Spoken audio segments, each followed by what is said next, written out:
Good morning! Welcome to my mini vlog. This is your one of a kind siyang Ami at welcome kayo sa aking daily life vlog. Eto nga at i-update ko lang kayo dahil maaga akong gumising ngayon, maaga nakapaglinis at maaga rin akong nag-almusal. I-distim ko nga lang pala dito ang embutido, nagsinangag ako at nagprito ng tinapa para sa almusal ngayong umaga. Naligo na rin ako pagkatapos kumain. Fast forward at maaga nga akong nakarating dito sa Kalumpang Cover Course. Pasado alas 8 ay naandito na ako at syempre kukunti lang naman ang pila at maaga nga kaming nakaupo. Pagka ganito nga may ayuda o programa ng ating barangay o local government ay syempre inaagaan ko talaga ang pagpunta. Napakahirap pa naman ang pumila at napakahirap din ang makipagsiksikan sa mga tao. Claim staff.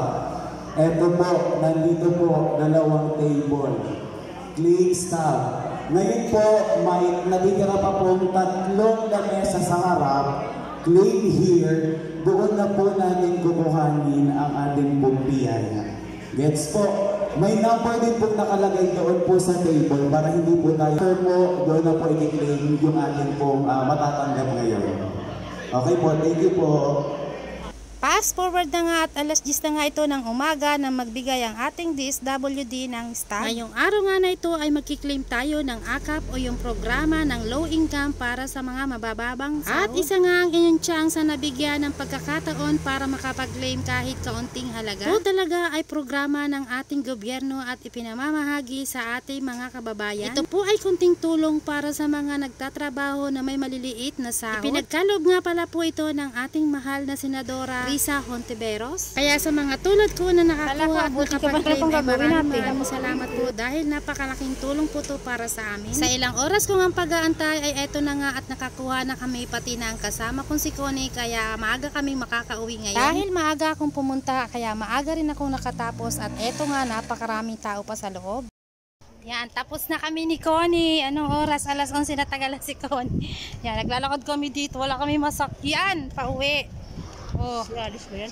Hindi. Nagbibideo ako. Ang daming tricycle pero walang masakyan. Grabe.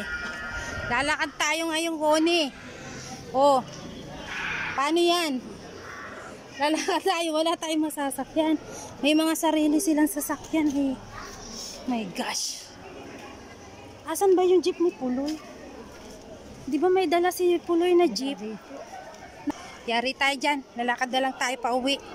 Hindi naman kami gaanong natagalan sa pag-aantay ng masasakyan at may dumaan agad na tricycle kaya nakasakay kami agad. Dahil nga may iba pang pasahero ang nakasabay kami kaya dito kami sa tabi ng driver nakasakay at nakaupo. Kahit medyo pagod at nagugutom na ay go pa rin at ito na nga at pauwi na kami. Binabaybay na namin pauwi sa amin. Hanggang dito na lang ang aking video. Thank you for watching. Bye! Until next video.